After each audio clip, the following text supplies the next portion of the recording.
Well, good morning, folks. How are you? I hope you're doing well. If you would be so kind as to give me a 5 by 5, let me know that the volume is okay, that you can hear me okay.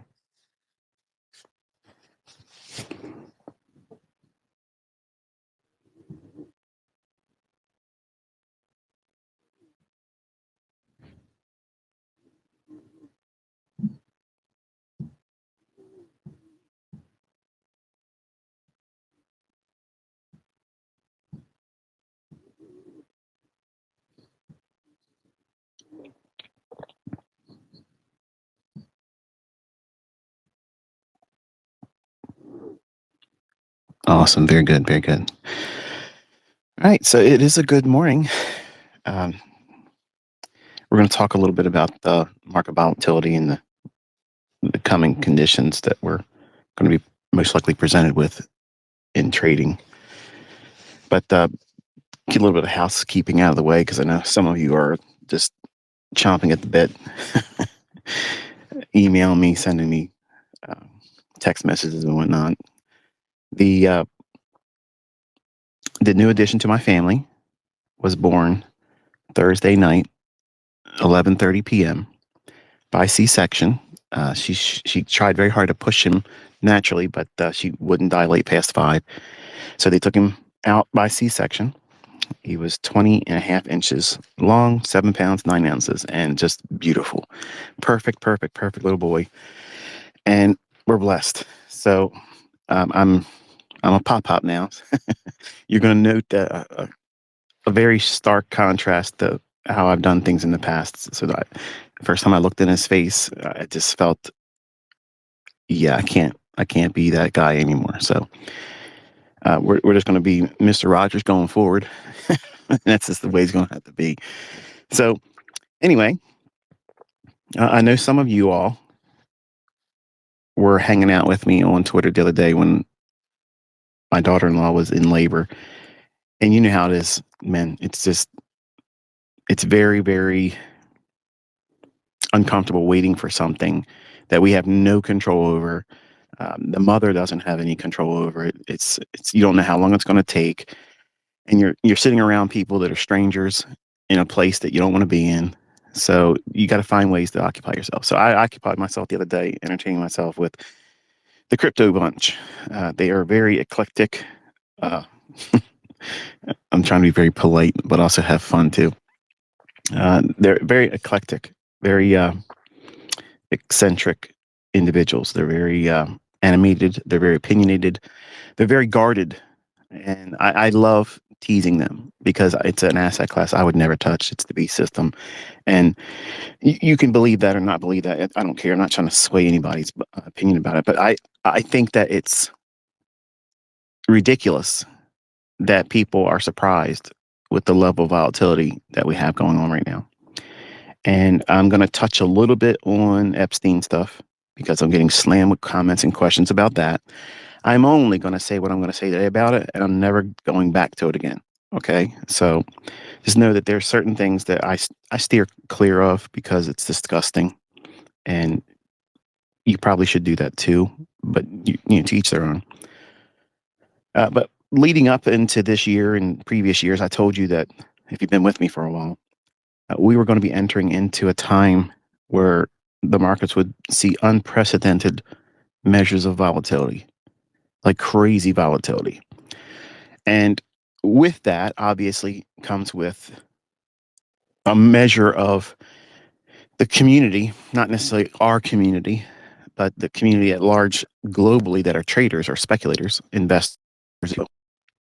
And they go into this business for multiple reasons, notoriety, wealth, obviously, um, just to challenge, clout, business, learn how to do it and sell signals, which there's nothing wrong with that. Learn how to do it well and then educate people with the models that you employ and prove it worked. There's nothing wrong with that either. But then they have this other segment of the community where they're not profitable, and they are argumentative, and everybody is a scammer, Everybody's out to get them. Everybody's the reason why they're failing.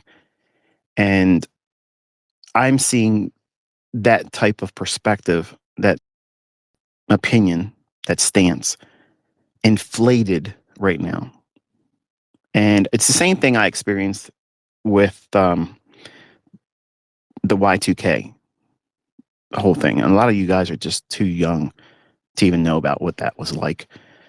Leading up to the year 2000, it was being perpetuated that, hey, look, there's going to be a problem with the computers, and they don't know how to tell the time by date, and they're not going to be able to see and reference the date properly, and everything's going to crash, which is ridiculous. Coming up as a computer programmer, learning how to program in sixth grade, self-taught, first, and then going to, formal education, going after that, to me, it was nonsensical. But, to the average person, well, think about it like this. Say you've been trading for a while, right? And you're making money. Try to explain that to someone that's a lay audience. That means someone that has never speculated. They don't understand that you're sitting in front of a chart and you're reading this chart. You're trying to predict the price action. And yes, folks, you're predicting price. Okay. You're trying to predict. Okay. You're not reacting. You're predicting. Okay. So either you're bullish or you're bearish. And tap dancing around that is ridiculous. But try to explain that to someone, that you're looking at these lines. Okay. And because of whatever model that you use for prognostication, it leads to you making a decision that if you're correct and the market yields to that decision and you've aligned yourself with what the market was going to do, you can profit from that. And then you can ask the brokerage firm that you've traded through to send you a bank wire. And then you can take that money and spend it on whatever you want to spend it on, at least for now. They can't wrap their mind around that. So now contrast that with the complexities of 26 years ago or longer, where the average person was computer illiterate. And there's a lot of people that are computer illiterate still today. They have these old folks. I don't know, some of you think I'm an old guy.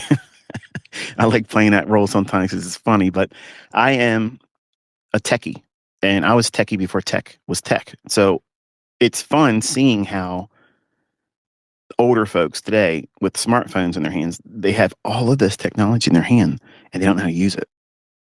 Like before my mother-in-law passed away, she barely knew how to text. Like it was crazy. She didn't know how to FaceTime. It was wild. It was so funny.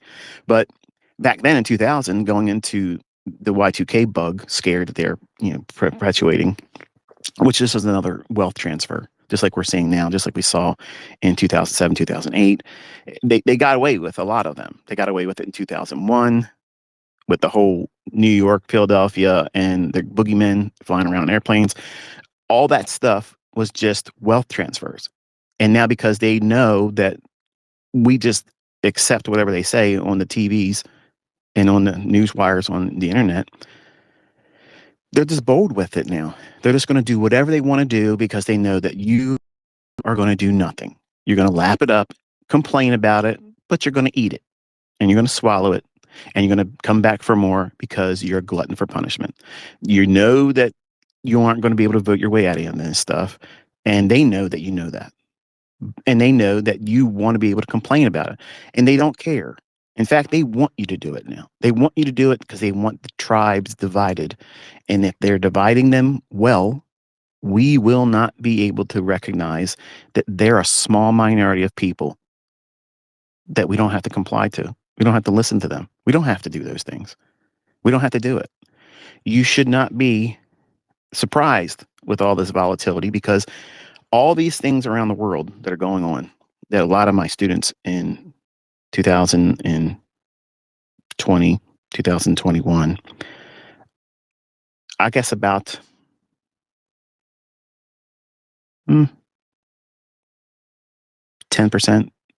maybe 12% of my paid premium behind a paywall membership were talking to me both in the user groups where everybody could see, or in email, or literally coming out on social media and flaming me saying that I've gone off into lunatic fringe territory. How does that feel now looking around? It's clown world, isn't it? You can't have all these things going on and it not eventually come to the markets. All these individuals that were in other foreign countries that would saying to me, all this stuff doesn't mean anything to me. I came here, I paid you to learn how to trade. Well, if you're going to learn how the markets work, which is what I was selling, understanding and reading price action is going to be directly linked to how the markets are going to book. That means, how are they going to gyrate and move around? Are they going to be systematic? Are they going to be measured and delivered in a way that is copacetic, very easy to get in and out of? The liquidity is just ready and available, and it's a clean market, or it's going to be chaos. You don't know where it's going next. And I mean that in the sense that it could be one price here, and in the same 20 minutes, it could be 1,000 handles somewhere else. Don't believe me? Look at how the market's opening up for the trading hours to electronic trading hours to new week starting, new day starting. When the session closes in regular trading hours and we go to startup of electronic trading, look what's going on. Look what happens at 4 o'clock. You're seeing these moves, these sustained price runs, because they're coming for everybody's sense of normalcy, and they're trying to create panic. They're trying to create uncertainty. They want you fearful. They want you reactionary, which is what all these paid mentors out there in the world tell you. Your job is to react to the marketplace. No, it is not that. That is what unprofitable, ridiculous 20-year-old mentors that literally are wet behind the ears still. They have no idea what's going on. They have small taste of mediocrity, a little bit of money, just a little bit of profit. And suddenly they're mental giants. They're financial geniuses that everybody should sit with pen and pad listening to them bark about whatever they think is salient at the moment. It's nonsensical. And now we have all of these individuals that are unprofitable. They don't know what they're doing. They can't call price. They have no analysis concepts that hold up. They're coming out and they're crying. They're complaining. Oh, woe is me. The margins are too high. How can we make money with this?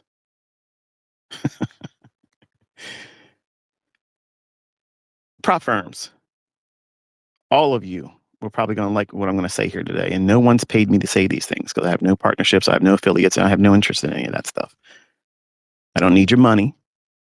I don't need any of those, padded deals where, hey, look, here's my ICT code. Use the ICT code, for the best discounts. You don't have to get that from me. So my opinion is organic. It's not paid for. Okay. It's not fluffed up by someone giving me some money for bilking you out of reset fees. But all of you that run those companies are going to like what I'm going to say, because I'm probably one of the biggest fish in this community of traders that is approachable. That means I interact with people. Anybody can talk to me. Anybody can leave a comment. You can say that you think I'm a scammer. You can say that you love me. You can say whatever you want to say. I'm here for it. That's why I'm on Twitter or X. Okay. I'm not hiding from anybody. I come out here as a way of having, a way to handshake with all of you. And it's fun. It's engaging. It's not monetized. I have no monetization on it. And I spend the majority of my time out here. And on the weekends, where everybody else is trying to find how they can make more money from all of you, I'm spending my personal free time with you like this. And I'm sitting in my pickup truck talking to you because it's nice and cool out here. In fact, it feels like -6, but my wife has the house so hot I can't stand it. So I took a shower, got all nice and cool, come out here, my pores are wide open, and I feel like a nice bath. It's wonderful. But you have all these individuals out there that are crying and complaining about how this prop firm won't let me trade gold and silver, and they're doing this and they're doing that, and I can't make money with this because they're scamming me. Okay, listen. Listen, if you believe that the only money that's available, the only profits that are available, that are in reach, are right now, stop trading, because you are pretending you know something that you know nothing about. You're a fool. And a fool and his money is soon parted. The inevitable is going to come. You're going to lose no matter what you do. Okay? You're looking for any reason to complain about and justify why you are failing. It's not my concepts. It's not the other persons you're learning from. It's not the books and courses you subscribe to. It's not the people you're copying the signals from. It's you. It's you. It's your perspective. You're going to do it wrong no matter what you're doing. And you're complaining and telling the world that what I'm saying is true. Anybody that's out there crybabying, saying that the prop firms, saying that I've got restrictions, I can't trade the way I want to trade, you are a moron. You're a fool, and you're complaining because somebody's actually doing you a favor. They're stepping in. They're being a buffer. Sure, I'm certain that there's a large degree of personal risk management on the part of the prop firms. Absolutely. Absolutely. If someone gets lucky, folks, that's the range we're at right now. Okay. The tachometer is revving so high up right now that if you are permitted to over leverage, sure, you could be standing there with your big red shoes and big red nose and get lucky like a bozo in a casino any other weekend of any given year. Somebody could fly out to Las Vegas, plunk down some money, do some crazy heavy-handed bets, and win. But the chances of you doing that right now, listen, that's not realistic. I have students that have literally made millions of dollars in front of all of you. Okay. They're from my stable, and I'm very proud of them. And unfortunately, some of them have gotten stupid since they've made millions of dollars. They don't see what's going on around them. They don't want to deny it because they have rose petaled colored lenses on their sunglasses now. They're walking around. They don't feel the pain threshold of what things cost right now because they got a taste of a little bit of money. You better be paying attention because it's going to throttle up even higher from where we're at right now. And what you've grown accustomed to, your Midas touch, going out there, I can touch this market and I can make money. I can do this and I can do that. And I ain't got to do this. I don't have to trade with everything ICT says. I don't have to do this. I can do that. I can do that. I can do 5-minute trainers. You're all going to be challenged. And I'm at the top of the list. The Mac Daddy. I'm going to be challenged by this. You don't hear me saying, hey, I'm going to go out there and over leverage everything. I've never said to do that ever. And I certainly wouldn't try to promote the idea that you should be doing it now. So instead of complaining about the prop firms that you're doing business with, you made money from them. Some of you have made lots of money. And you're complaining like a child. Someone's taken your toy from you. You have lost the plot. You're in this to make money. You're not in this to gamble. This is not online poker. Okay. This is not betting on the horse races. You're in a market right now that is actively looking to consume you. Everyone. Every single one. Even the little guppies. They don't care about my stop. Yes, they do. They absolutely do. Why? Because even the little guppy right now, the little small fries, can make millions. You don't think so? You don't think so? What do you think an investment of, I don't know, $35,000 was worth just a couple weeks ago? in silver that was positioned last year.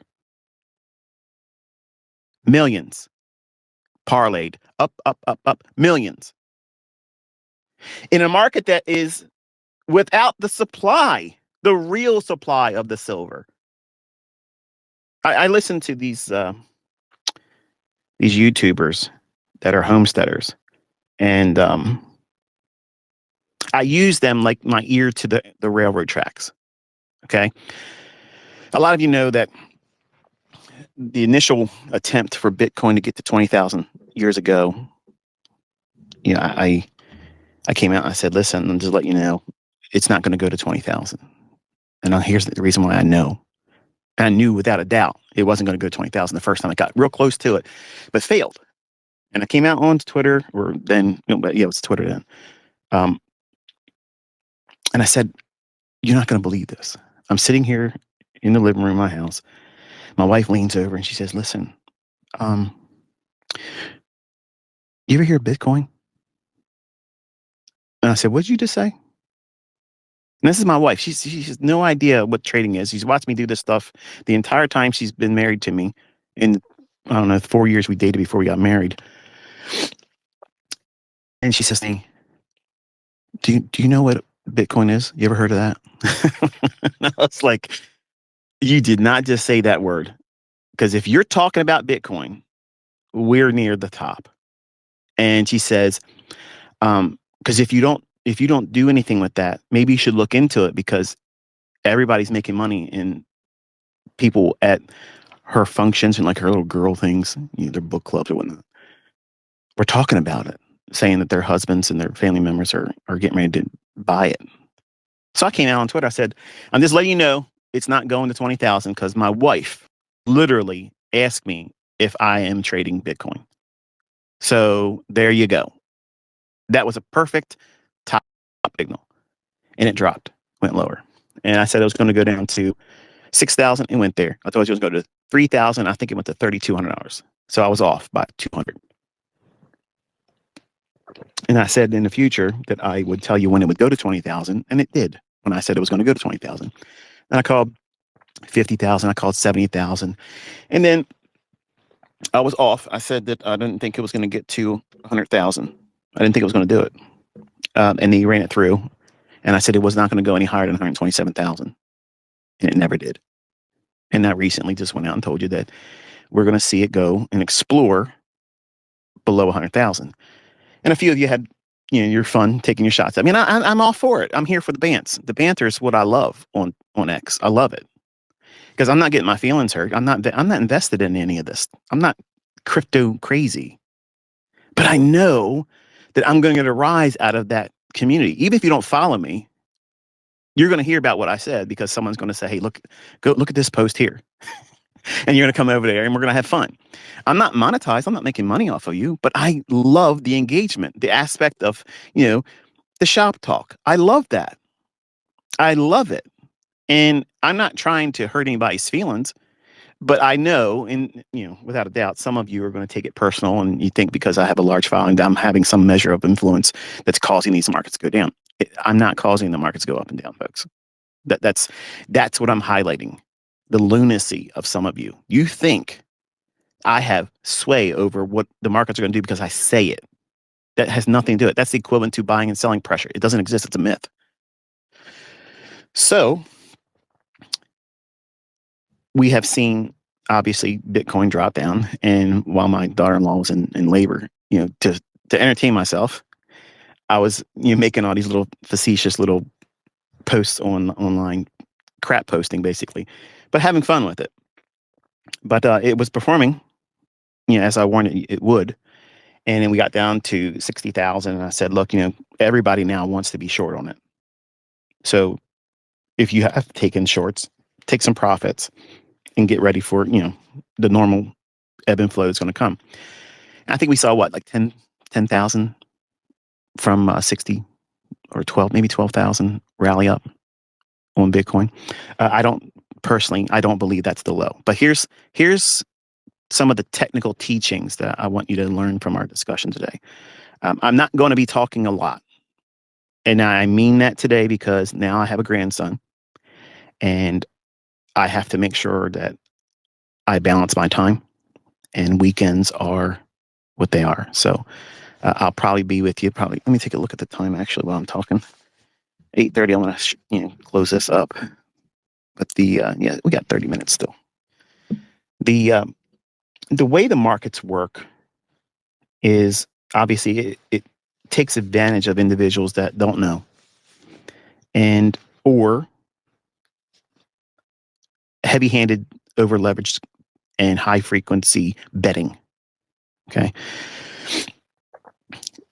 it's inherent to all of us that we want to make a lot of money and we want to make it fast. And I want to ask you a question: why do you want it like that? Now you're going to probably say out loud, because there's no better way of doing it. And while I would concede and say, well, I guess that's true in one sense, but I asked you why you think that way. Why do you believe that? Because you don't know what you're doing. That's the truth. You want to bet heavy and hit these big windfall victories like the lottery, because if you were being honest with yourself right now, and this is the part that's going to hurt, folks. This is going to make you uncomfortable. But this is the stuff that you need. Okay, this is the counselor in me talking to you, the coach reminding you, this is what you're feeling, this is why you're feeling it, and this is how you overcome it. This is how you improve. This is how you become closer to mastery of self. You're not going to master the markets. That's never, ever, ever going to happen. The only thing that you can do at the highest level and degree is you mastering yourself. Why do you want? Why do you live every moment, every single trading day? Why is every single execution based and hinged upon you being wildly profitable with the highest measure of leverage, and you want the maximum degree of price movement in your favor with the smallest potential stop loss? Why is that? Why is that happening in your mind? Why is your psyche linked to that right now? And why has it been like that since you started? Because you know yourself.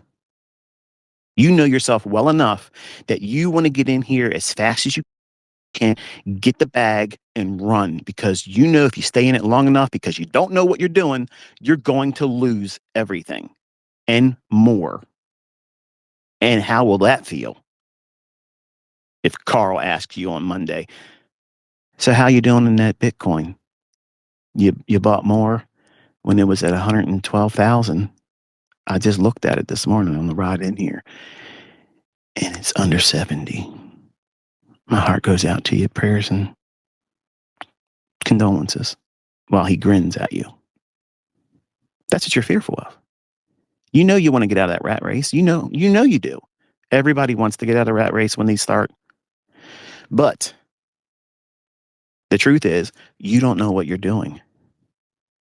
Anybody that knows what they're doing knows that that's the wrong way of doing it. Once you become focused in on a model that you've done plenty of back testing on, then you've forward tested by tape reading without even a demo entry. And then you demo traded it for months. See, we're talking about at least the minimum of a college semester before you even touch a demo account. Man, this guy's so full of it, bro. I ain't got time for this. Go back to McDonald's, Jack. Show up on time and get your McWage, okay? Because that's the mindset that you hold. That's it. You're not gonna excel in trading if you think that this ain't sound logic. Everybody that's become a millionaire out of my fold has changed their way of thinking and aligned it with this. That's how they got there, folks. That's how they got there. They realized what they thought, what they believed in the beginning, they discovered it was wrong. And they adopted what I'm teaching to you right here. Your perspective is directly linked to your many times unconscious, but for the ones that are mature and personally responsible, you're conscious. You're cognizant to the idea that you're too inexperienced to know exactly what you're doing. And you are reacting. Sure, you may know a fair value gap or a block breaker, but you ain't trading right when it forms. You're waiting for it to move a little bit more. I just need some more confirmation. I just need some more confirmation. If it could only just move 50 more handles, then I can trust it. You know who you are. And that's uncomfortable for some of you that are now listening to that. ICT, why are you rubbing me like this today? Man, this is wrong. You chose violence again? No. I'm trying to be your coach. I'm trying to let you know this is the reality of things right now. And until you change and have this paradigm shift, you're going to struggle and you are going to fail if you don't do it now, because the volatility we're under, and it's coming and it's going to increase. Are you telling me? Yes, it's going to get nuts. It's going to get real stupid. And some markets, hey, you might just have to take a step back and say, yeah, I'm not touching that. But it's moving around. Yeah, sure it is. Sure it is. Stand close enough to a nuclear reactor with a leak, and the Geiger counter is going to move all over the place too. Doesn't mean you want to be close to it. Doesn't want to be hugging all over it. Some markets may go thermonuclear, and the fallout isn't good for you. As much as you might think, but if I was only, sure, pretend's fun. It's fun, but it's not a sound financial model. Many of you that are complaining and saying to yourselves and going online crybabying, looking for someone else to like your post. Yeah, if we start collectively complaining about Top Step and Apex and this and that and the other prop firms, there's so many of them, I don't know any other names besides those two. They're trying to hurt us. They're trying to keep us from making money. And if we all complain, we'll force them to go back to the way things were. They're doing you a favor, whether you like it or not. That's the truth. That's the truth. And I don't care if you don't agree with me. 34 years of doing this tells me I know I'm right. And if I'm not out here trying to over leverage, over trade, try and trade every session, trying to go up and down, buying and selling all day long, I'm not touching it right now like that, folks. What does that communicate to you? You've seen me how I've rolled in the past. This is the market. This is where the level's going to go. It's going to go here. Boom, boom. Execution all over the place. Bang, bang, bang. Up, down, all day long. Ping ponging. I'm respecting Phil's position right now because he's in control. Oh, that's all that. That's what this is, folks. They're in control. And they are in damage mode right now. They are destroying everyone they can. So many things are exposed right now. And the sentiment is so high and things are so expensive. It's a perfect storm. It's a perfect storm. You want to have more money because you can't make your bills meet. Some of you are probably on the verge of being made redundant at your job, or maybe have been made redundant. You don't have a job anymore. Or you got laid off with maybe a thought that you may not be called back to work. Or you do have a child coming and now you're thinking, oh my goodness, how am I gonna afford this? That's real. And that's also going to push you into making decisions that are not financially sound. Silver, I told you that there is not enough physical supply of silver to meet all of the contracts that were purchased over the last 6 to 7 months. It's not there. So I gave you all a homework assignment. to go study, because a lot of you millennials you just don't know. Like, you don't know. You think the markets are something that just happened all of a sudden because you're here. And it owes you something. It owes you nothing. Okay? It owes you nothing. Like everything else, you have to earn it. You have to work for it. And nobody owes you a favor. So,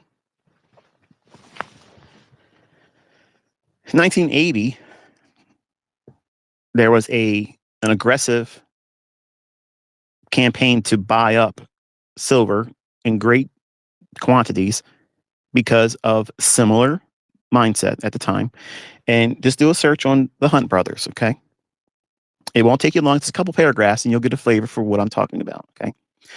When I got started in 1992, I heard years before that, my uncle, who is kind of like the very first,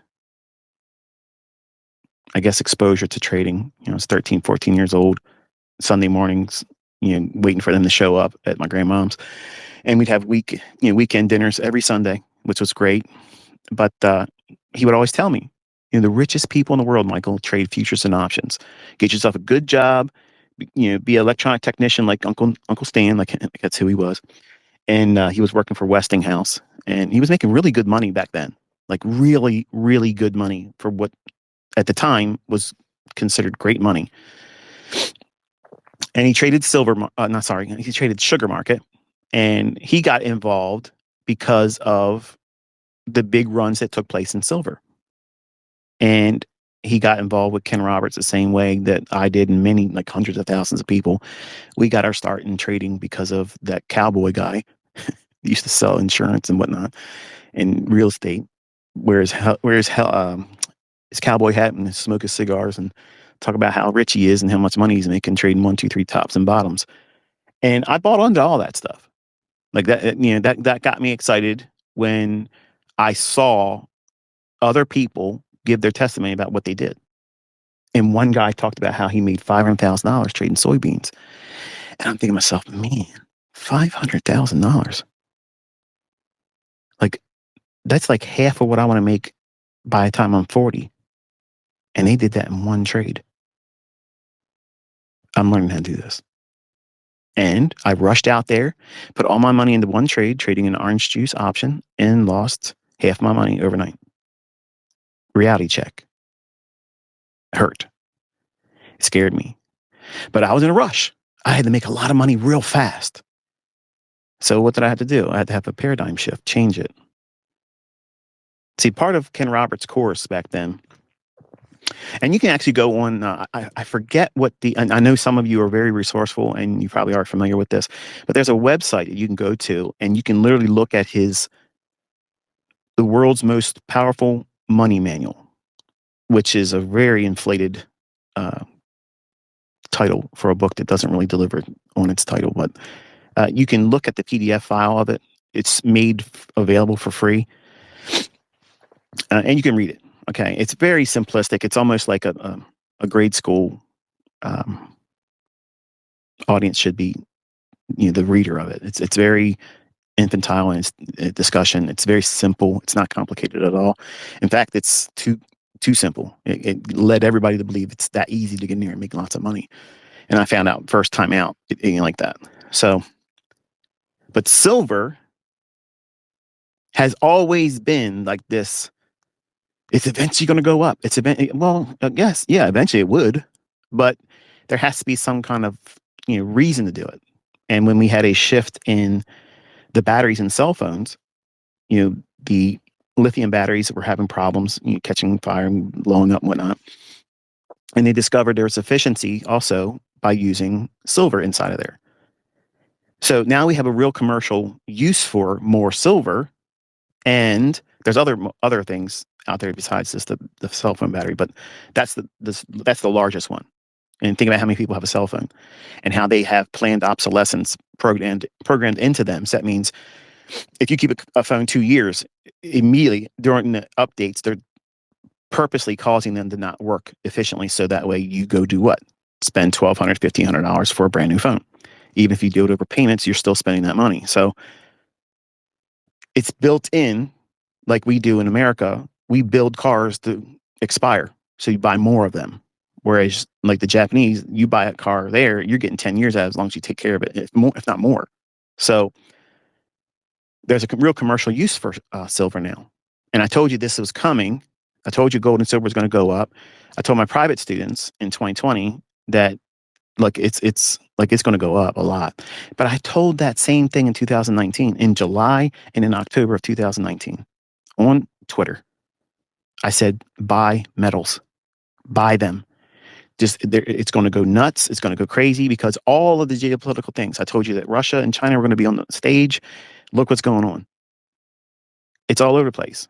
You heard about all the headlines that everybody on this planet's talking about for the last 7 to 8 months, last year or two, really.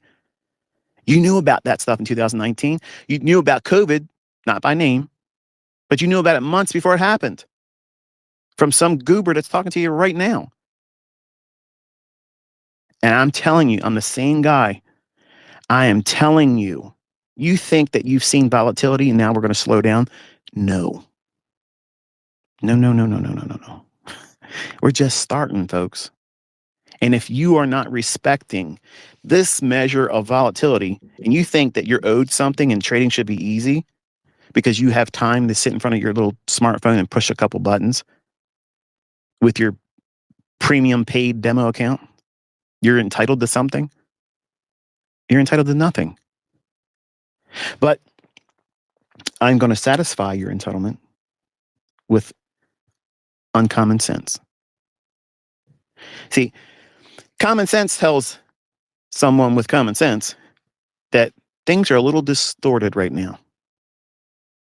There's a little bit more risk involved. And that's not an invitation to say, hey, look at that. Look at that building on fire. I haven't had a suntan in a while. Let's run in there and hang out for a little while. That's the equivalent of what many of you are complaining about.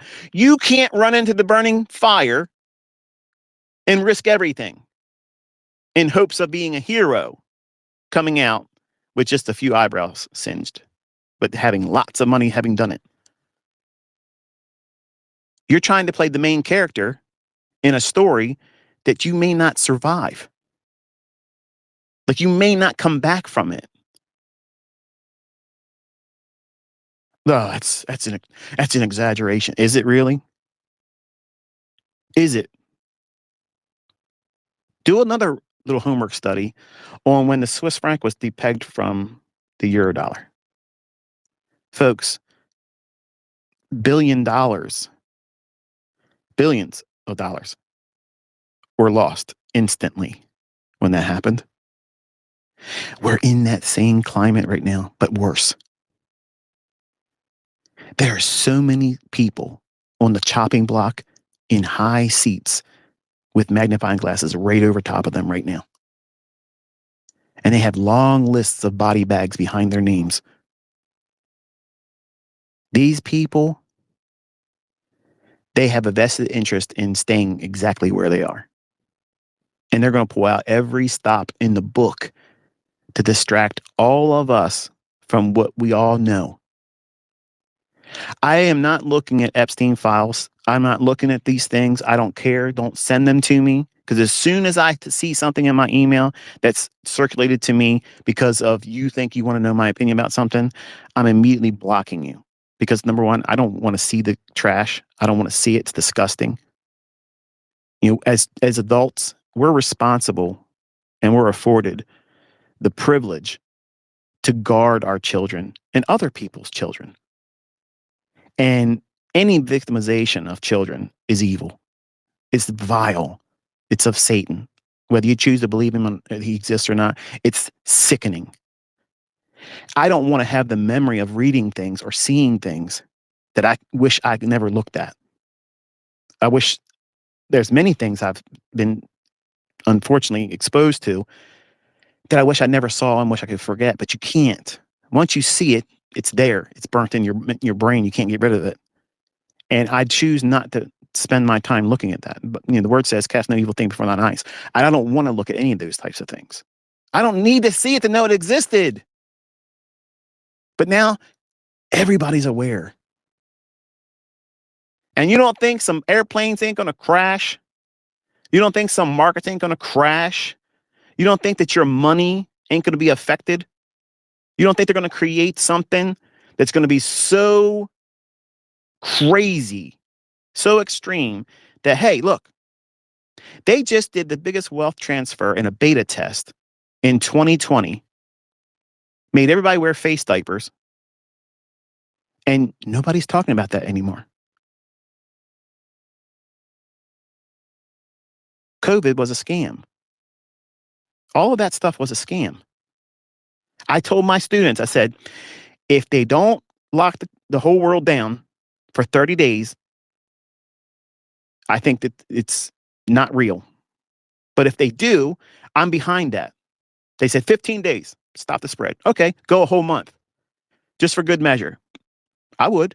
If I was in a position I would have been like, that's it. Nobody's going anywhere for 30 days. But if they don't open up the economy, and if they don't change things back the way it was after one 30-day period, folks, we're underneath something that's terrible. And now they saw it. They did the test. They saw what our reaction was going to be.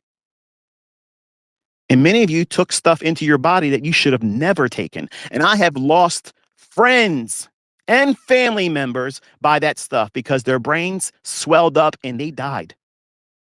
Their hearts swelled up and gave up and they died. And these people were healthy, fit people, expired just like that. When they lied and they said, and they still are lying, get your boosters.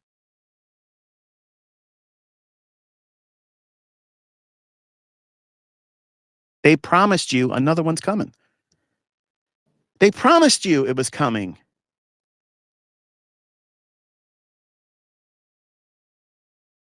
Now, silver doesn't have the real supply. There's not enough silver to meet all of those contracts. If they all want to be delivered to,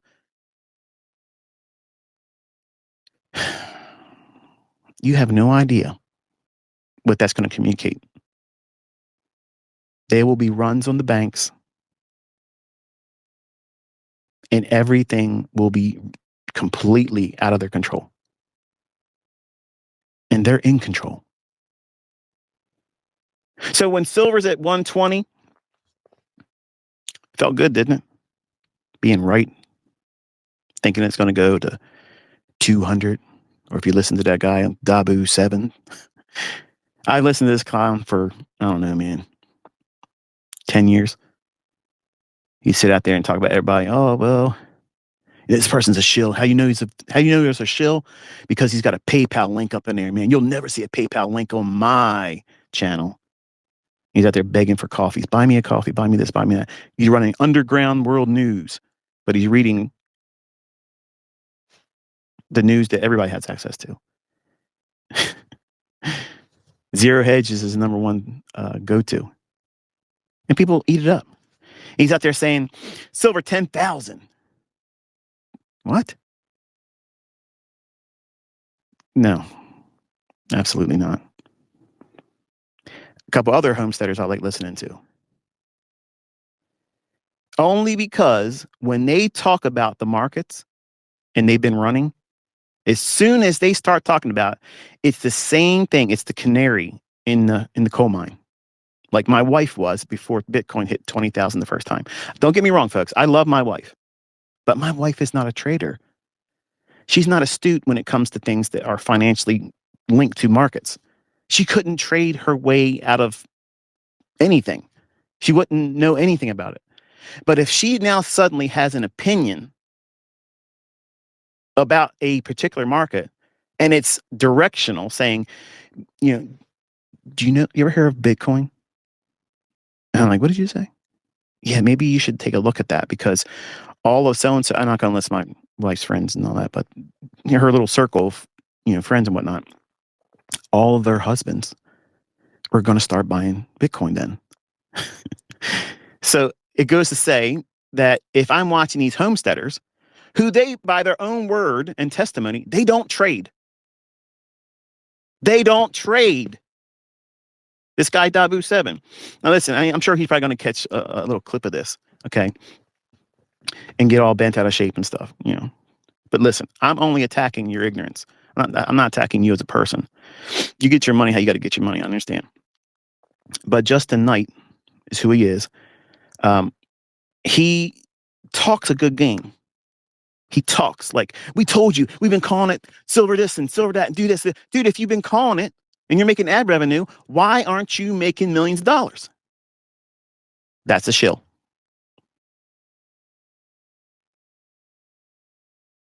But these same people that are homesteaders, they're old guys and women.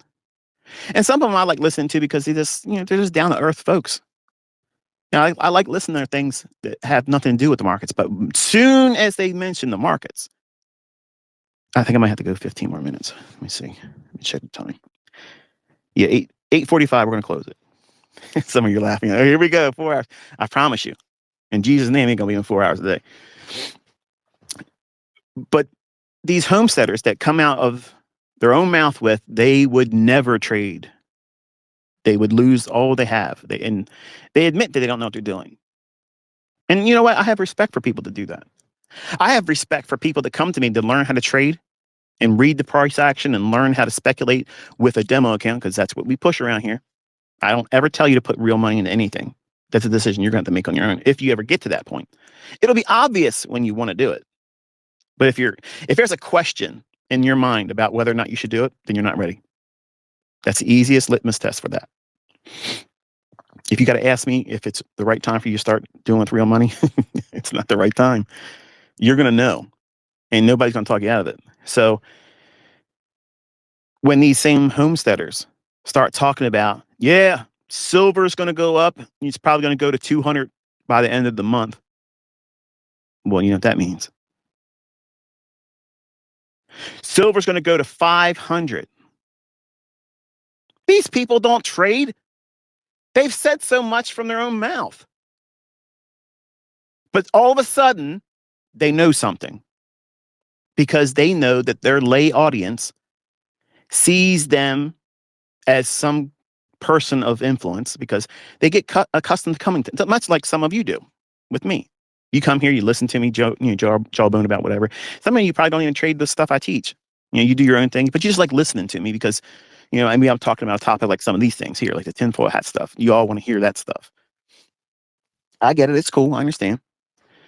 But when someone says something and then later on it happens, they can come back and say, see, I told you. But did you make any money off of it? Because really, if you haven't done anything with the money, really, what's the benefit of having said, I told you? It's clout. And even in these homesteading channels, they get this same currency paid to them. They get a feedback from their audience members saying, wow, you called that. Great. How many bags of groceries did you buy with the profits from that? How many utility bills did you put in the bank ready to pay in the future because you got it covered now? Well, that's a different subject. We're just talking about, right? Okay. So don't beat your chest and say you were right about anything. I'm not up here beating my chest saying I was right about COVID. I was right about this, that, and other thing. I'm not doing that. I'm trying to talk to you like you're a friend. I am not trying to take advantage of you. I'm not engaging you for money. All of you out there are going to take this and put it on your YouTube channel, and you're going to make money off of it. And I don't care. I'm not doing that. Because when I talk to you like this in this medium, I want you to know that there's only sincerity behind what I'm doing. I have nothing to gain from this. Zero. I have zero to gain from this. But some of you need to have a reality check, because you're complaining about not being permitted to do what you think while you're ignorant. You don't know what you're doing. You just started trading. You just found your way on the other side of a combine or an evaluation account that you found. Now I'm in a position where if I do it right now, I could take money out of it. You can't even explain how you got there. But now you're complaining that you can't trade 15 contracts when there was already an inflated beginning. It was already too many contracts afforded to you. So you should be thanking the universe, or as I like to call it, God, that somebody's looking out for you, man. Because you can wreck yourself getting caught up in this whole frenzy of, I got to make a lot of money because silver went up so much. And I said, listen, there ain't enough silver to meet that demand. If every contract that was purchased for March delivery, one YouTuber says, yeah, they're manipulating silver because it's settlement in January. There is no settlement in January. They don't deliver silver in January. These same people are talking to people, and then someone's going to listen to them. Someone's going to listen to these individuals that know nothing, and they're going to harm themselves. And here's these same people that are waiting around so they can say something and be right in hindsight and congratulate themselves and monetize that. But it's on the backs and the risks of everybody else listening to them spew their ignorance. Why is he shouting? Because I give a crap. I care. I know enough that if I was 20 years old in 1992, 93, listen, I would have listened to all these jokers. I would have believed all the hype. I would have got wrapped up in all the frenzy about it all. And I would have hurt myself. I would have done that to myself, listening to fools, trying to emulate and copycat people that weren't really doing anything. But because they have an audience that's large, they must know something I don't know. These people, here's the secret, folks. Okay, here's the real secret. They don't know what you think they do. Because if they did, they wouldn't be living on YouTube every single day, multiple uploads, trying to get their meal ticket grocery money. I have a limitless supply of things to talk about. So many price action models, so many concepts, so many ways of doing anything. In fact, I could abuse my measure of influence and just get on there and talk about hindsight stuff, and you all would lap it up. And I could be collecting ad revenue off of that. How many videos do you see me making on YouTube under monetization? Hello. I'm not here for that. I'm not here for it. But these same individuals are out there stoking the fires, saying, should you be buying silver at 120? Am I buying silver at 120? Yes.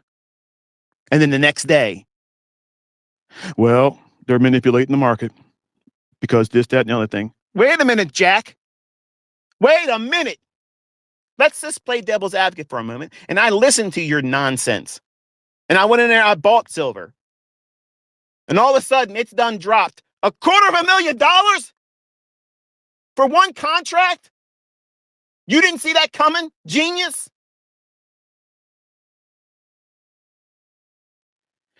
That's where we're at. Who is standing against these headwinds right now and still sounding like they have any common sense? Everybody out here has a voice on YouTube. Everybody has a voice on social media.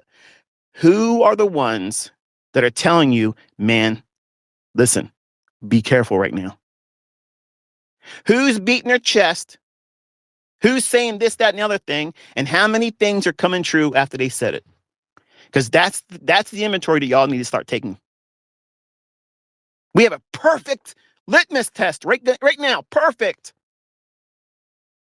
Because if you don't know what you're talking about, woo, it is happening right now. You're getting exposed. You're getting exposed. The real scammers are getting exposed right now. What can they do? What can they say is going to happen? What are they calling before it happens? Hello? And there ain't nothing you can say against that. There's no defense against that. There's no argument. There's no, well, nope. Absolutely not. Because I'm going to tell you something. Let's say any of us took the advice of anyone else out there, and it was contrary to what happened in silver. Buying it, buy it up, buy it up. Bitcoin's going up, man. I'm buying it. 110, 112, 114. It's ready to go back up. It's going to make all-time highs. Really? It just had a haircut. Over 40% decline. Straight down, elevator to hell. Boom, just like that. Ride the lightning.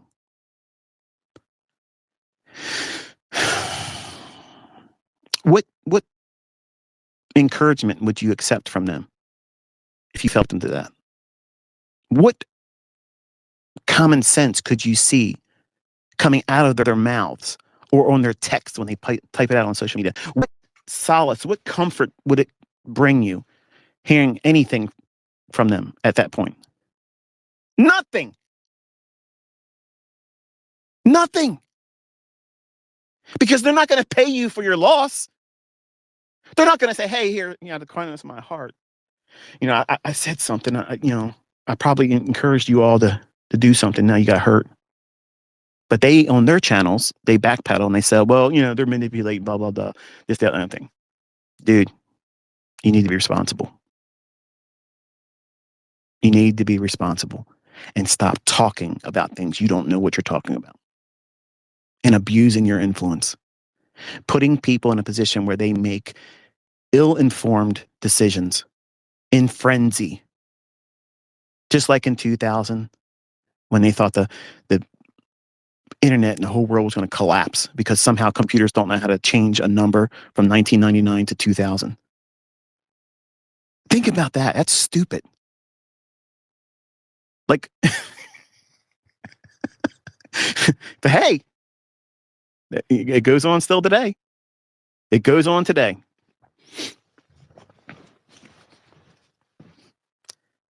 So if they don't have the real silver supply in hand to meet all of the contracts that were purchased for March delivery, pray tell, how could they get themselves out of a pickle? Silver's trading at 120. You got about 7-8 weeks or so before settlement and delivery, final day in March 2026 for silver contracts. Study 1980 and what COMEX did. That's the exchange that silver trades on.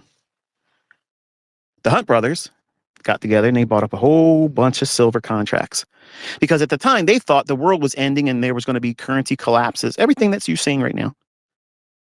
Everything that you're seeing right now.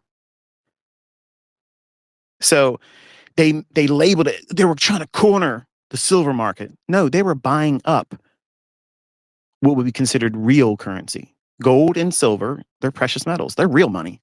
Bitcoin ain't real money. Our paper dollars aren't real. They're not real money.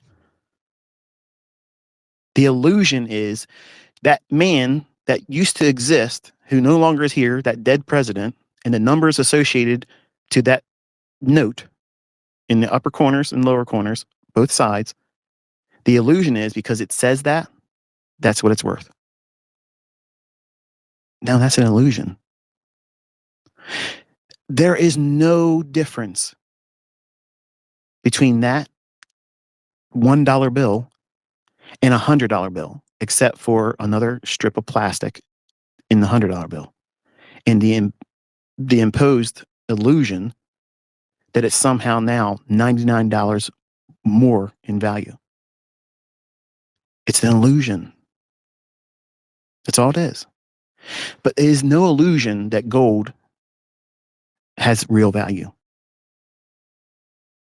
A small little pebble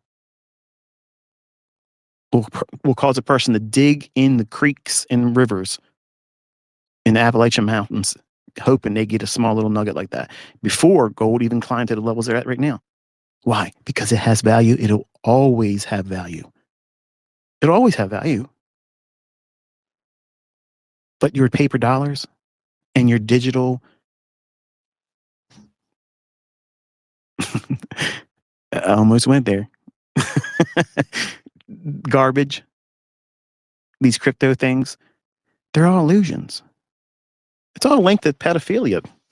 They use that stuff to buy children on the black market, folks. I mean, that's the reality of it all. And you're all frenzied over it. You want to own it. You want to buy it. Not me, Jack. I will never have anything to do with that stuff. And that's why I'm telling you, it's going to go to zero. It's going to go there. So I'm going to combine the conclusion of this message with silver and crypto. Okay. Silver has no real supply. Okay. And we have time before March contract closes. Two scenarios are underway right now. Number one, at 120, silver was at a really ridiculously high price. And I told you it would be uncivilized for any of you that are seasoned investors, traders, not to take profits. Okay. I already said the last time I did a Twitter space, I have regrets because I felt an unction. Well, I believe it was the Lord, but I didn't act on it. So I feel a little regret in that. Well, actually, I feel a lot of regret in that. And as a reminder, I don't regret ever not touching Bitcoin. You guys that are in crypto, you think I'm like butthurt over, like, dude, I have been in moves that just dwarf Bitcoin. Like you just watched one thing. I've been in these markets for 34 years. I've seen every year's mega trade. Think about that. Okay. 1994, 1995, I watched coffee do the unimaginable at that time. I watched the Japanese yen go vertical and then collapse. Okay. Like you just watched one thing and you think you know everything. You're just a child in this. You're a child. You have a mind of an infant. Okay. You just discovered something that everybody else has been doing this for a long time. We're not surprised that Bitcoin did that. We're not surprised. Every year there's market moves. Look what happened last year in cocoa. Look what it did. Cocoa, its margin was next to nothing. How much money did you make in cocoa? How much money did you make in your Bitcoin at the same time? Crickets. But you got words. You got bants. So there's no supply for silver. We got final delivery notice, end of March 2026. So when March contract expires, the way the futures markets work is anyone that is a commercial user or anyone that wants to take delivery of the commodity, okay? Like for instance, say Samsung. Samsung creates cell phones and their batteries, they're lithium, and they're transitioning to a more efficient, more safe approach to using that battery by implementing a layer of silver. So it buffers and it removes that threat, or at least they have a belief that it's going to mitigate it. It's that way. I'm not saying it. I'm saying that's the research is what it's saying. So right away, every future cell phone is going to have a measure of silver that it didn't have before. Now do that over millions and millions and millions of cell phones that are being purchased, every month, and then recycled and get a new one when people's cell phones become made obsolete. So you have a built-in demand, a real supply and demand factor for silver. Now, if there is no supply to meet every contract, I'm not saying everybody that went long in March silver futures contract is going to try to take delivery of it. But without a doubt, there is absolutely large conglomerates that want to take silver's delivery when March contract expires. When that contract expires, if it's trading at 120, 150, 200, or whatever they thought that was going to be, with no supply, what has been done in the past, you're not going to have a history where you can see it being done. Okay. But this is what's going to happen. This is what they do. Going through the exchange, they don't have the delivery to facilitate the actual delivery of the commodity to the purchasing agent, whoever that is, whether it be you or a commercial user like Samsung. What happens is they go to the cash market and they'll say, okay, we don't have the supply. Will you take, let's just say, for instance, play devil's advocate for a moment. Say silver's at $120 at the end of March. Final delivery day, you have to make the delivery. This is when it's done, and you work that out with the counterparty. If silver's at 120, there is no supply to give. There's no transaction of here's the supply of silver you purchased your contract specifications on. Here's what you get to receive because you owned and held the risk on it. So now we're gonna deliver it to you physically. If they don't have that physically to give you, what they have to do is then go to the cash market and say, okay, we don't have that. So we have to pay you in cash, the value, but they will barter with you and try to bring you down. So let's say, would you take 110? Would you take 100 in price on silver just to cash out and be done with it? Because you can't get the actual silver. So what they end up doing is they drop it down precipitously by everybody that wants to take the actual delivery. And you get this controlled demolition in price. So that way they have efficiently controlled the price of any commodity, but it's been done like this. They've artificially controlled silver for decades, and it's technically silver should be way up above $1,000. It should be way up there, but it's not, because they're keeping it controlled while they're doing what they need to do with it, and it's the poor man's gold, and gold's just going up, up, up, up, up, up. So that's the tomfoolery that's going on. So the one of two scenarios that's going on is this. The banks that were short on silver that got crushed, and there was a lot of quiet discussion in circles that now has finally made its way to mainstream media now, that JP Morgan, Chase was supposedly short. I don't know if they were. I don't know. I just heard the same rumors the very first morning after silver had a nice big pop up, that they were underwater and they had a margin call they didn't answer. So here's a large bank. Everybody knows who they are globally. They had a margin call against short positions held in silver. And they didn't meet that silver margin call, meaning they didn't add money. So if they didn't add money, that means they don't have it to give. And it was rumored that the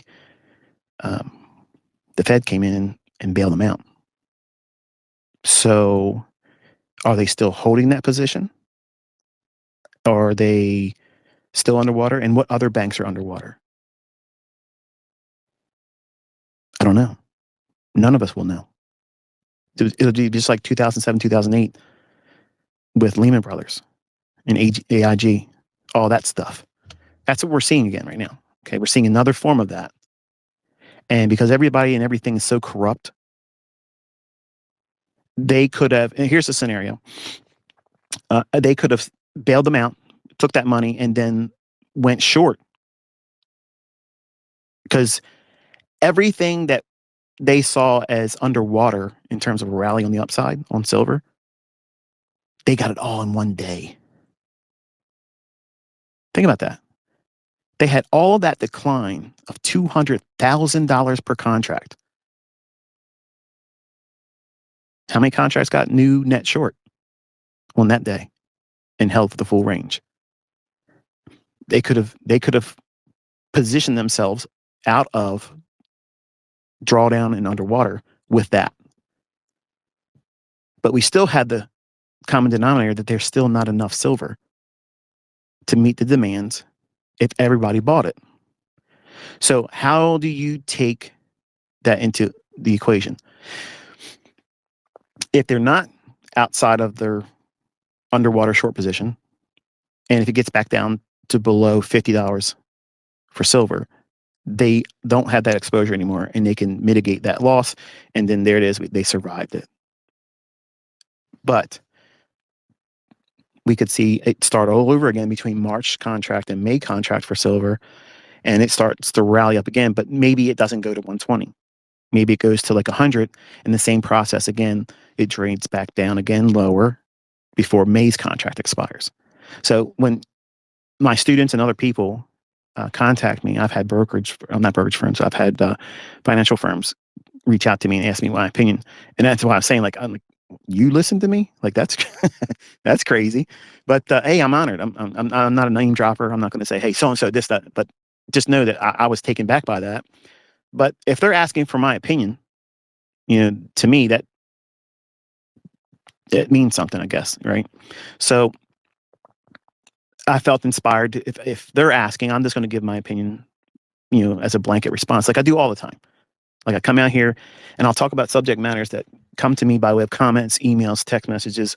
People write letters to me, and they're sincerely interested in what I think. And I'm telling you that there is too much manipulation, too much tomfoolery in the metals markets now.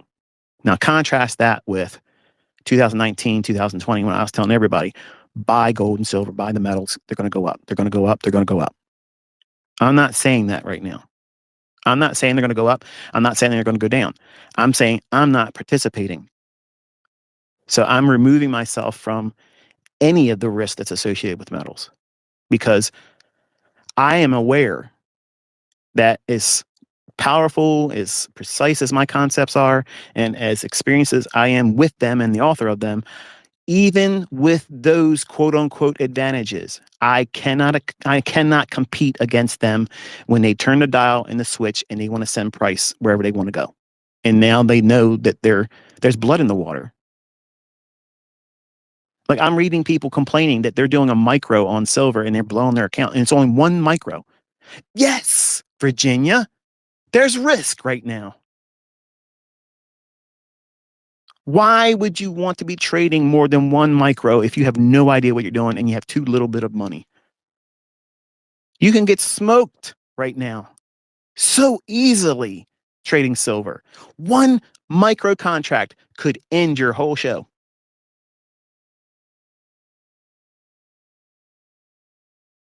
Think about that.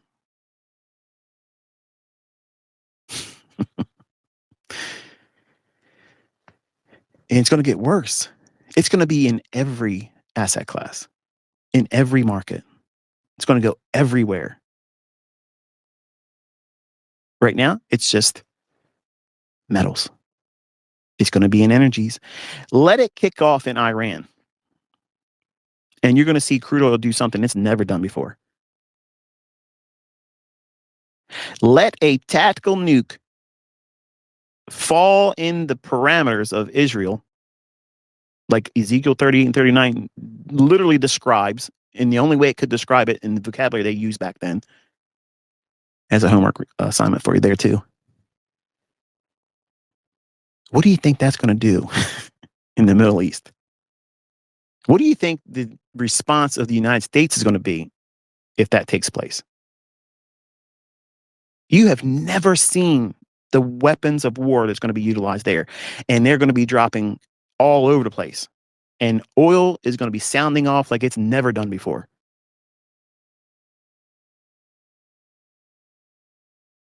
In COVID, we saw crude oil go negative $40. They were paying people. The drillers, these companies that were actually drilling the oil out of the earth, they were paying people to come get the oil because they could not.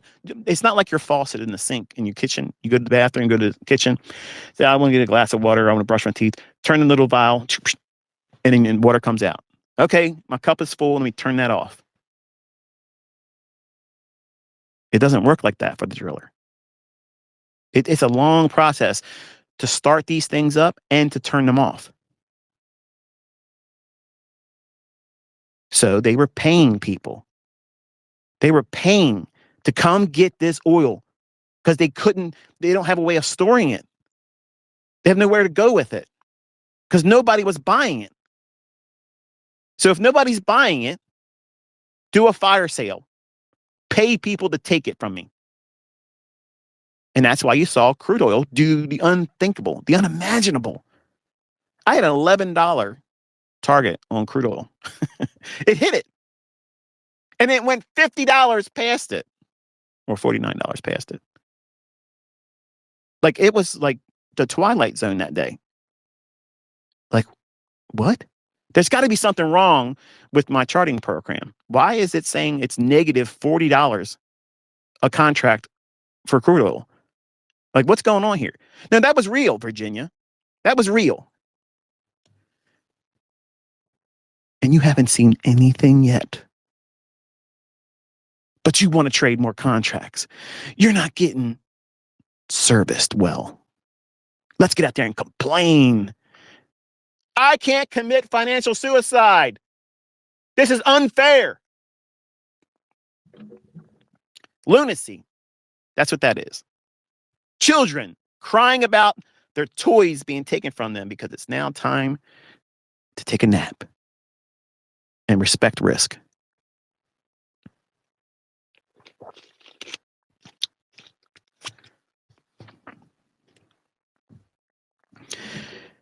There's a guy out there. I don't know his first name. I only know about him because I see people post to me whatever I say about Bitcoin. And, without any doubt, there's going to be a dozen people mention some guy named Sailor. I don't know who he is. I never even Googled him. I swear to you, I don't know anything about him except for his name keeps popping up. And apparently he's supposedly short, or he's not short, he's long Bitcoin. And anytime I mention anything short about it, it's like they pair me up against this guy who's trading billions and billions of dollars of this stuff. And one of these individuals sent me a post, or replied to me with a post saying, it's like a video clip, I guess, where he's saying, if Bitcoin goes down to this, that's great. I'm just going to buy all of it. Well, he's probably not telling you a lie. Maybe he's, let me ask you something. Maybe he's not doing what you think he's doing. We're in the age of deceit right now. Everything's corrupt. Everything's corrupt. And I've been telling my son, Cody, he has crypto. He's in, I know I'm going to butcher the names. ADA. I think that's ADA. Cardano, something. I don't know what it is. He bought it like at near the highest parts of where it was. And he doesn't have a lot of it, but he has it where it's up in a premium price because he was chasing it. He has some Bitcoin, which he's still in profit in that, but he has all these other little things he bought that are no longer doing anything. And I try to tell him, I said, listen, son, I know.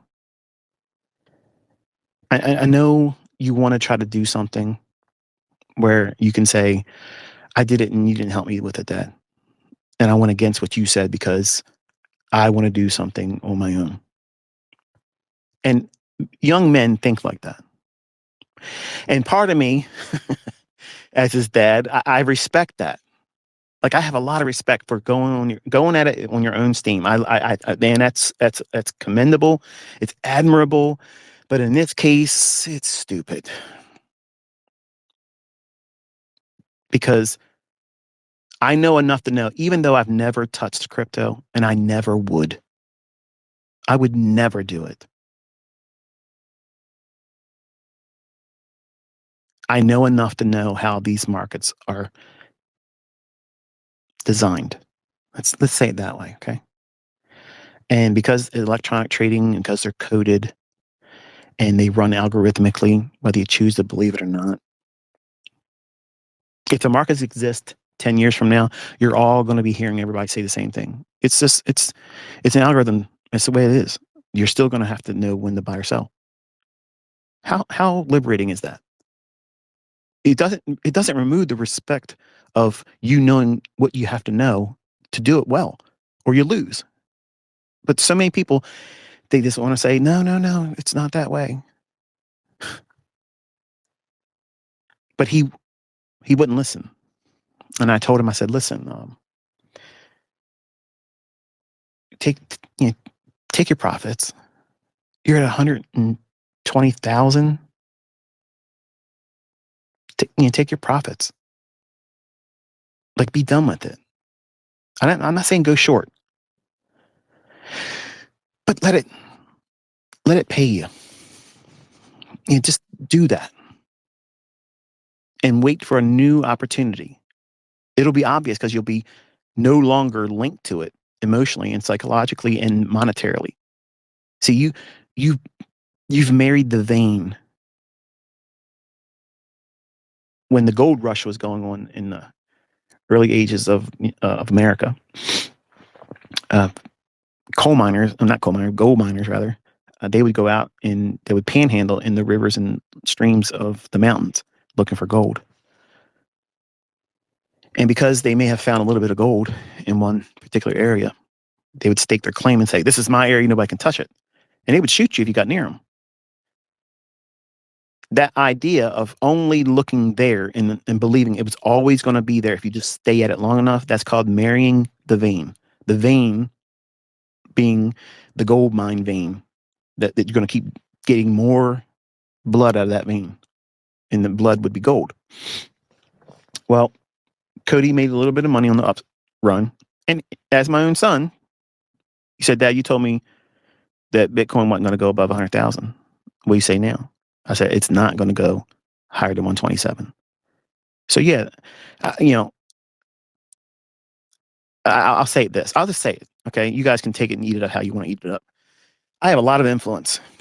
And I think that because I was the biggest voice that was kind of like always consistent about not wanting to be a part of it, it wasn't going to do it. And when I said it wasn't going to do it, and I was going to delete my channel if it did, well, there's a real good reason to shut me up, because I've been telling everybody how to beat these guys. And look at them. They ran it above 100,000, sure. But if it's rigged and it's a Ponzi, they're not going to keep pumping it up there, because that just prolongs their payout. This stuff's been around for like 11 years or so, 13 years. Because I knew the guys in 2015 that were doing a little live stream. They invited me to it. And they said, listen, instead of trading Forex, why don't you trade Bitcoin? Just buy one Bitcoin. Just buy one of them. And I was like, ain't no way. Ain't no way I'm doing that. Because back then also, you had all these bucket shops. You couldn't trust the people you were dealing with. And they would take your money. It was scams all over the place. So when they went from just using it on a black market for doing things that you wouldn't want to be a part of, to now, well, let's just put it out there in the public and fleece them. Look how effective it's been. How many billionaires do you know? How many billionaires do you know in Bitcoin? And contrast that with how many people you watch get wrecked in Bitcoin. And you don't see a problem with that? Because when I told you, when they were putting together a futures contract for Bitcoin, it's owned. And they will control everything about it. And it'll do the same thing and go the same path as a pork belly did. Pork belly? What is this guy talking about, pork belly? Pork belly is where if you eat bacon, bacon's like a main staple. It's its own food group in America. It's not all that great for you, but people eat it. So the idea is a pork belly is the part of the pig or hog that they cut out, they process in heavily salt, and they freeze it for a long time. And then they take that out of cold storage and they produce what we know in the grocery stores as bacon.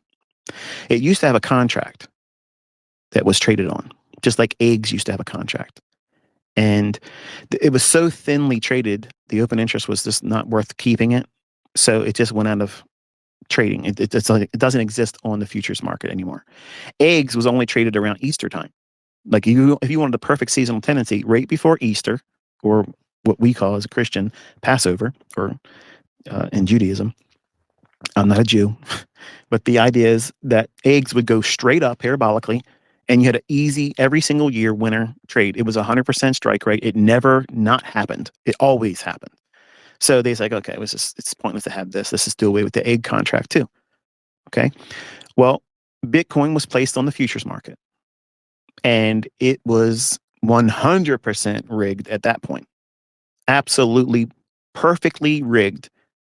And even then, I wouldn't touch it, because there's a fundamental reason of why it was created in the beginning, why I won't touch it. And I said, I don't care if it went to 1 million, I would never touch it. And when you know what it's really there for, you're going to regret having any part of it. I don't care if you made any money on it or not. You're going to feel filthy having done it. And people are now starting to learn about it. They're starting to learn about it. Okay. So I believe what you're going to eventually see, you're going to wake up one day and Bitcoin's chart on the daily is going to look just like Luna. What? It's going to look just like that. It's going just like that, man. But there's more people in Bitcoin than there was trading in Luna.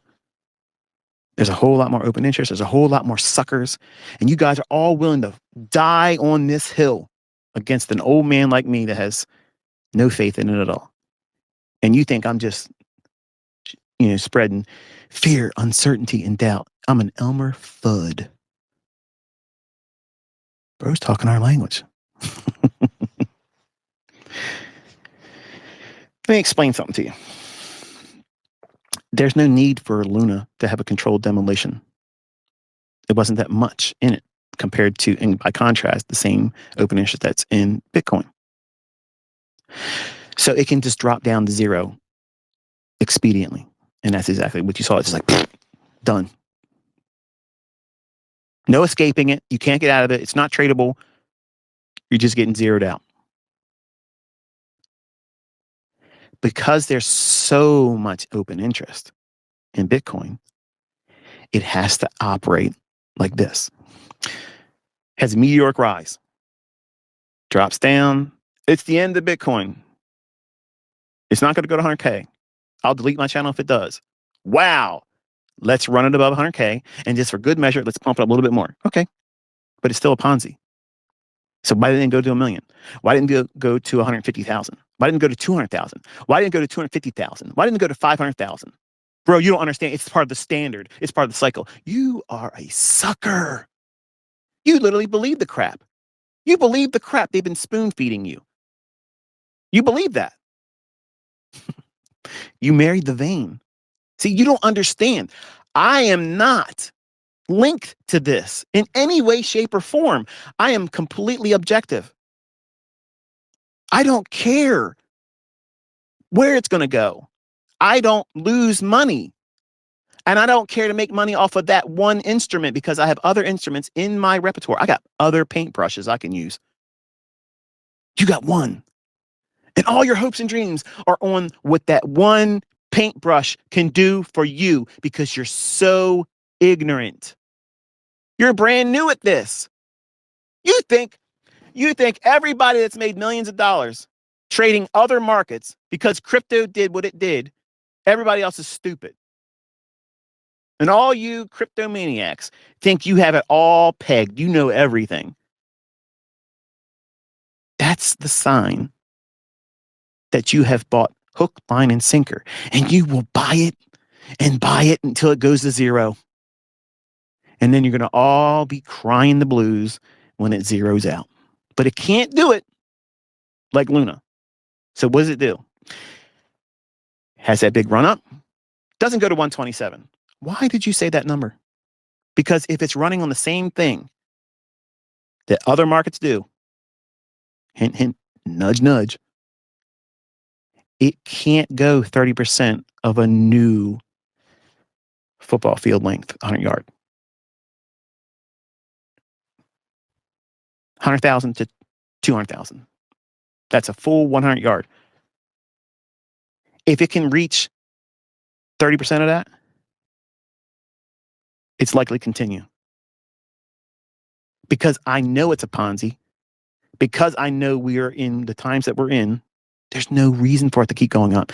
They want to bilk everybody. They want to rook everybody. They want to take all the wealth and take it from everyone else and put it in their pockets because they're going to crash everything. They told you this. They told you this, folks. And they gave you a deadline. They have to have it done by 2030. People that have been paying attention, we've known about this for 15 years. And some of you laughed. Oh, you nutsos, you conspiracy theorists. What conspiracies are left unproven now? What is it? What's left? UFOs, the government came out and they showed videos of it. Hellfire missile hitting it, blows it into pieces, and the pieces that break off follow it. It doesn't land. It doesn't crash. What is that? I don't know. It ain't ET driving in its version of a Tesla, that's for sure. The government wouldn't lie and fake a pandemic. They wouldn't steal an election. Where's the proof that the election was stolen? How about in Georgia, they're coming forward and saying, yeah, well, there's tens of thousands of votes that, we mishandled it and it should have been done like this, blah, blah. They put it out there, but nobody's getting widespread coverage of it. But they released it. Why? Because you're so distracted with the Epstein files. This stuff is disgusting. Nothing to see here. Move on. There's going to be no arrests. Nobody's being prosecuted. What? What in the world is that? Here's what's going on, folks. Okay. You're at the stage where they do everything to cause you to be enraged, where you can't trust anything and anyone. You're going to doubt everything that's being spoken. You're going to doubt everything that you see with your own eyes. This is 100% control being implemented, but they have to tear it down psychologically first. That's what this is. This is not nutso conspiracy. This is not lunacy. It's not lunatic fringe. This is someone that's ahead of the curve talking to you. I'm telling you, this is exactly what this is. And when you understand the grand scheme that they're using, their playbook, you can see it coming miles ahead. You can see it. And they told you by 2030, you're going to have no private property. You're not going to you're not going to be allowed to have it. You're not going to be allowed to have a combustion engine vehicle. You won't be able to buy one, that's for sure. That's what their aim is. And if you have them, you're going to be taxed every year with it. Just like there's some of these, they're trying to do a bicycle tax. What fossil fuel is being used there? Oxygen that they're going to start taxing, I'm sure. They're going to find a way to tax it. Breathing tax. They print as much money as they want and give it all these countries. Come up with all these reasons. We got to study the effects of transgender on amphibians in this country over here. $15 million. What? Nonsense. It's nonsense. They're literally laughing at all of us. Look at what we're doing. Look at what we're doing. You can't stop us. You can't do anything to us. And we're going to continue doing it. And how's that make you feel? Who are you going to vote for? Seriously, let's be honest. Who are you going to vote for in November? And why? What is the person that you're going to vote for? How are they any different? What are they going to do to make better your life, your children's lives, the economy? What are they going to do? Nothing. There's nobody standing on this stage in any party, in any country that's going to fix this stuff. They're not. They're all positioned. It's checkmate, folks. Whether you like it or not, that's where we're at. All the pieces for decades have been moving around, shifting here and there perfectly. They tried castling. It's now no longer effective. It's still checkmate. And nobody wants to admit it. Nobody wants to see it for what it is. You can't vote your way out of this. Period. It's coming. There's nothing you can do to change that. Period. The only thing that you have control over for this little bit of time left is to make your house ready. Get yourself the things that you need, that you can afford, and don't risk what you have. You're not out here trying to get rich overnight. If you haven't paid attention, they're changing things so that is not easy to do anymore. Can it happen? Sure. What's the likelihood of all of you doing it? Not likely. Well, this is depressing me. Why even go to your channel and watch your videos? Why should I even worry about back testing? Why should I do this? Because I might be wrong. What? What did he just say? I might be wrong. I could be wrong. I haven't been for about 10 years. But I might be wrong. I might be wrong. It might go a little bit further than 2030. It might. But I'm acting in a manner where it might not be 2030. It may be sooner. So what I have, I don't want to risk it. I am not putting myself in a position where I could potentially have a large portion of my net worth affected by it. I don't need to do anything anymore. Nothing says, Michael, you better get out there and trade the markets or you can't make your money. I don't need, clearly, I'm not in here living off of YouTube revenue, because the way this works, folks, here's how this works, okay? You make a video, you put it on your YouTube channel, and you beg people to watch it, and you promote it, and you push it, and you link it here, and you link it there, and you tell people, link me to everybody you know, share it, subscribe to my video or my channel. I never do that. I got 2 million people on my channel, and 99% of the comments that are left are from people that are not subscribed to my channel. So I don't do things the way you think I would be doing them if I was living off of that channel's income. What do you think the income would be if I was pumping out constant videos all the time, or multiple channels? Or how about this, ready?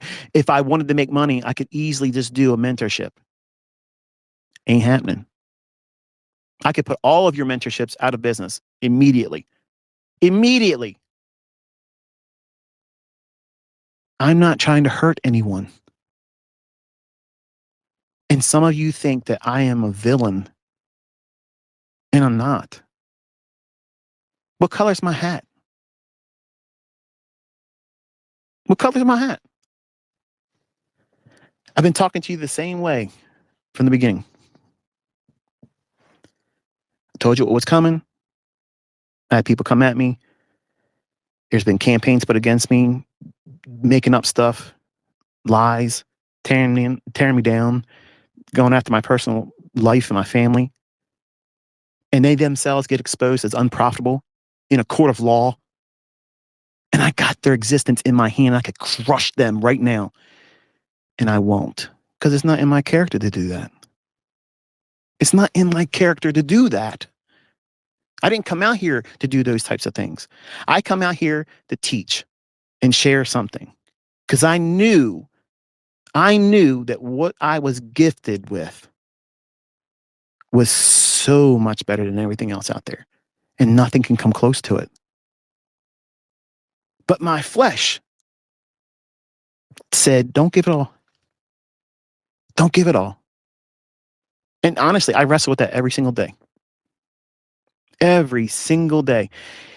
And the more I've seen over the last decade of how people have taken my stuff and lied, said it's something else, and it's not, because nobody can come out with proof of it. They can't even collect the bounty that's out there. They can't even do it. You would think, listen, if it's copycatted, then here's the book, here's the original source, the name that it was copied from, and here's how he teaches, how he does his stuff. Is exactly here. It is in print. It's in video. It's this person's stuff. It doesn't exist. But because they know that you have the attention span of a gnat, and if you say a lie long enough and loud enough, people will believe it because they're generally lazy on social media. Well, if this person said it, it must be true. What? That's why I tell all of you, don't believe anything I say. Don't believe anything I say, whether it be things outside the marketplace or the things about how price is delivered. The things I've taught about price, I tell everybody the same thing. Don't take anybody else's opinion. Don't believe because I said so.